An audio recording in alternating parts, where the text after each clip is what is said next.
मैं भी था, मैं भी यही कह रहा था कि इतना आसान नहीं होगा। हालांकि प्रैक्टिस भी माइक एसन ने कराई गई, स्पिन खेलने की प्रैक्टिस करवाई गई, घास के ऊपर बैटिंग प्रैक्टिस हो रही थी, ठीक है, बैट्समैनों को घास पे प्रैक्टिस करवाई जा रही थी, स्पिन करवा के बॉल ब्रेक। ये अच्छी तरह से याद है कि कल जब पाकिस्तान और वेस्ट इंडीज़ का मैच खत्म हुआ तो हम आपस में बातें कर रहे थे कि इंडिया कितने मार्जिन से हारेगा।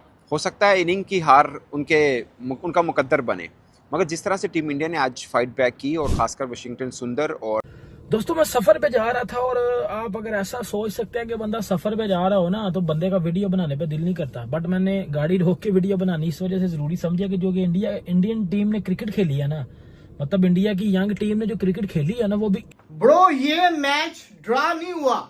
मेरी नजर के अंदर इस मैच में भारत ने विक्ट्री हासिल की है। यार आप देखो इंग्लैंड ने क्या घटिया क्रिकेट खेली है। इंग्लैंड को मैं क्या बोलूं, जिस टीम ने सामने वाली टीम के जय हिंद दोस्तों, जय भारत भाई। पाकिस्तान की मीडिया शॉक होगी जिस तरह से इंडिया ने चौथे टेस्ट में रविंद्र जडेजा और वही वाशिंगटन सुंदर ने मिलकर जो बैटिंग की ना, और बेन स्टोक का वो हैंडशेक करना, मतलब इंग्लैंड की इतनी बेइज्जती हो चुकी है। चलिए इसके ऊपर पाकिस्तान का और क्या रिएक्शन है देखते हैं। वीडियो को लाइक शेयर, चैनल को सब्सक्राइब करना दोस्तों ना भूलें। जब बेन स्टोक ने ऑफर किया कि मतलब 15 ओवर बाकी हैं और मैच का शायद रिजल्ट नहीं आ पाएगा तो उसको यहीं पे ड्रॉ पे ख़त्म करते हैं, मगर भारतीय बल्लेबाजों ने इनकार कर दिया, जिस पर शुभमन गिल ने बताया कि हम चाह रहे थे कि ये दोनों इतनी अच्छी फाइट बैक किए तो उनको 100 करना चाहिए।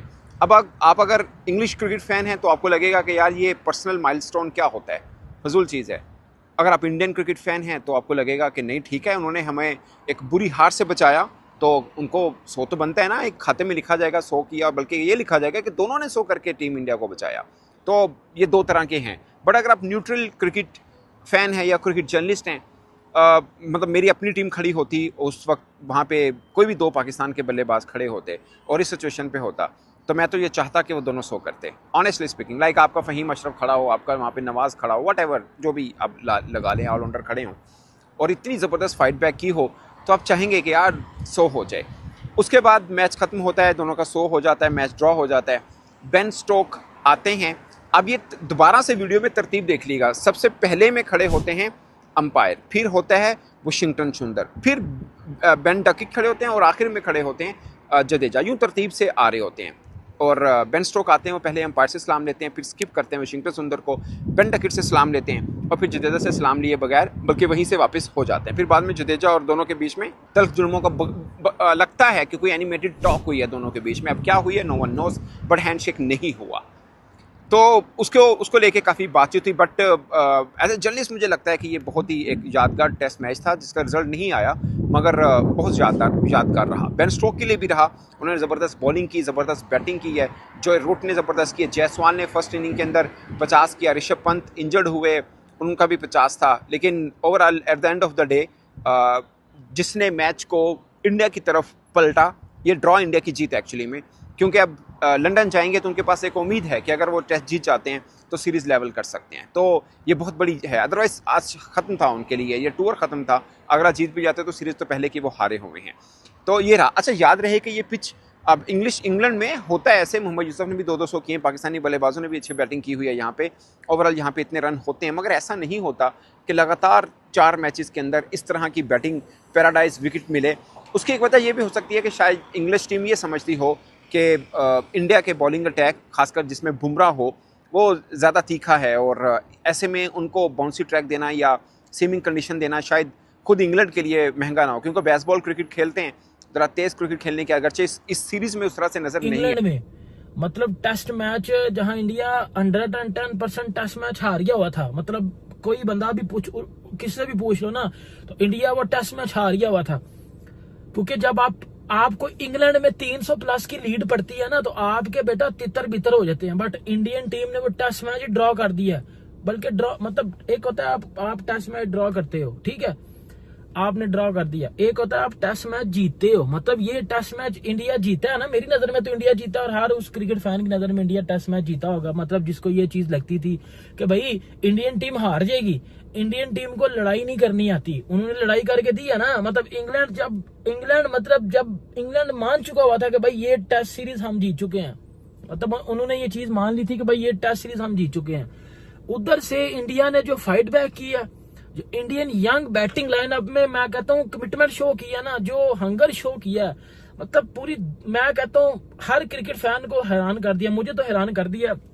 मतलब क्या क्रिकेट खेली। अगर आप इस टेस्ट मैच की बात करते हो यार, मैं इसीलिए कहता हूँ कि इंडिया की जो यंग टीम है ना, ये इंडिया का जो यंग टैलेंट है, वो इसी वजह से हर टाइम हेडलाइंस में रहता है, क्योंकि वो रन्स करता है, वो परफॉर्मेंस करता है, वो फाइट करता है, कभी भी मतलब वो हारते नहीं है, या कभी वो हार मान के बैठ नहीं जाते। ये हमारे ये शोबजी की तरह और ये ड्रामेबाजी के जी वो एक्सक्यूज दे दिए, वो ड्रामेबाजी नहीं करते वो लोग। मतलब वो टेस्ट मैच अगर ये हारते तो वो सीरीज हार जाते, बट उन्होंने फाइट की। जिस तरह ऋषभ पंत ने इस टेस्ट मैच में, आपको पता है कि इवन के ऋषभ पंत इंजर्ड था, वो आया खेलने। आज भी ऋषभ पंत आ गया हुआ था, अगर उसकी जरूरत पड़ती तो पंत आता खेलने। बाकी इस मैच की अगर बात करते हो तो भाईजान इंडिया ने इस टेस्ट मैच में, आपको पता है कि पहली इनिंग्स में इंडिया जो है वो 358 किए, इंग्लैंड ने पहली इनिंग्स में 669 रन कर दिए थे। मतलब 300 प्लस रन की लीड मिल गई थी, 300 प्लस रन की लीड मिल गई हुई थी इंडिया को। और उधर से मैच इंडिया ने जब अपनी तरफ वो लेके आए हैं, आई थिंक इससे बड़ी जीत हो नहीं सकती इंडियन टीम के लिए।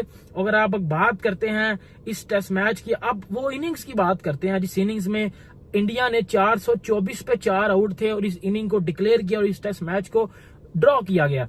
आप देखें कि शुभमन गिल ने जो आउटस्टैंडिंग किस्म की बैटिंग की है, मतलब 103 रन हमारे शुभमन गिल ने।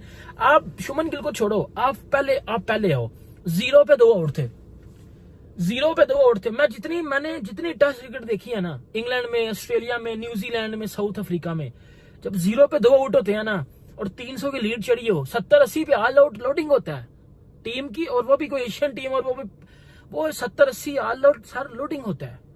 पाकिस्तान टीम होती ना, इधर यकीन करो तितर बितर हो जाता है, ये Bobji king kung Riju dancer की बच जाती इधर, तसल्ली बख्श, मतलब इनकी तबीयत साफ होती। बट आप इंडियन टीम को देखो, 0 पे 2 आउट थे, जब डे खत्म हुआ इन्होंने 174 रन किए, 2 आउट, और फिर उधर से इन्होंने दोबारा 0 के ऊपर 2 आउट कर दिए हो, पीछे 330 प्लस रन की लीड पड़ी हो, ट्रेल करना उस टीम को, उस टीम का बुरा हाल हो, और आपके पास जो बॉलर्स हैं पेस में ज्यादा अच्छे हैं, एग्रेशन में ज्यादा अच्छे हैं, होम ग्राउंड आपका, सपोर्ट आपको मिल रही है, और आपने क्या किया, आपने उनके हाथों ऐसा रगड़ा खाया, बल्कि इंडिया ने इनको ऐसा रगड़ा लगाया मैं बयान नहीं कर सकता। हर बंदा ही पेल के किया है, 1 नहीं 2 नहीं 3 नहीं 4 बंदों ने पेला है। ऋषभ पंत को तो आने की जरूरत ही नहीं पड़ी। आप खुद देखो, जब गिल आउट हुआ था ऐसी फीलिंग आ रही थी कि अब इंग्लैंड पकड़ लेगा इनको, लेकिन जडेजा सेंचुरी डिजर्व करता था। जडेजा इस पूरी सीरीज के अंदर सेंचुरी डिजर्व करता था और सही उसकी सेंचुरी आई है। मेरा यकीन कीजिए कि जब गिल आउट हुआ था, इंडिया के हाथ से ये मैच लगा गया था। जिस तरीके से आके फिर इन्होंने मैच संभाला है, सोने पे सुहागा, जो रूट का भी जिसने कैच छोड़ा, जडेजा और वाशिंगटन सुंदर ने जो बल्लेबाजी कर दी है, हालांकि हुआ तो ड्रॉ ही है, लेकिन द पॉइंट इज ये मैच इंडिया हार रहा था, इंग्लैंड जीत रहा था। इंडिया खुश हुआ है इस ड्रॉ से, इंग्लैंड दुखी हुआ है इस ड्रॉ से। इंग्लैंड 2 दिन के अंदर इंडिया को आउट नहीं कर पाया। हाँ, विकेट सीधा था, मैं मानता हूं विकेट सीधा था, बहुत सीधा विकेट था, but the point is her condition England के फेवर के अंदर थी। हमने देखा है बड़े बड़े सीधे विकेट के ऊपर प्रेशर सिचुएशन में टीमें आउट हो जाती होती हैं, लेकिन यहां पे तारीफ बनती है केएल राहुल की और शुभमन गिल की, जिन्होंने एक स्टार्ट दिया। 0 के ऊपर 2 आउट होने के बाद जिस तरीके से वो इस मैच में लेके गए हैं इंडिया को, असल बेस तो उन्होंने रखी है।